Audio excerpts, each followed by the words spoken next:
So alright mga bossing, so ganito lang magkabit ng piston ring. So meron tayo ditong oil ring, tapos ito expander ring mga bossing, tapos ito first ring at saka second ring. So ngayon, ituturo ko sa inyo. So itong ginagawa natin, Rusi 150. So unahin muna natin syempre itong expander ring mga bossing. Kailangan nandito yan sa intake. So unahin lang natin to. Yan. So nandyan yung gap na expander ring mga bossing. Tapos isunod na naman natin tong oil ring.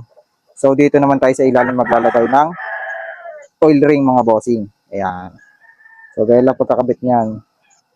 Napakadali lang mga boss. Sundin nyo lang to tutorial natin.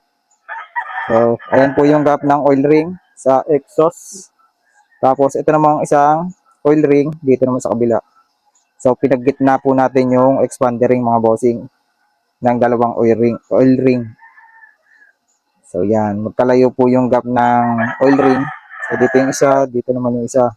So ngayon naman, yung first ring at saka second ring, dito naman sa intake.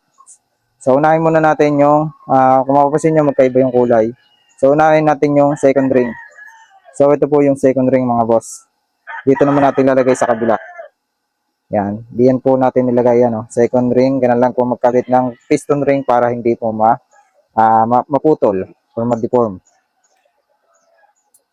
So yan, nilagay natin dito yung gap. Ayan, kung makikita nyo sa intake natin nilagay yung gap ng second ring. Tapos ito naman first ring ay dito naman sa kabilang side ng intake.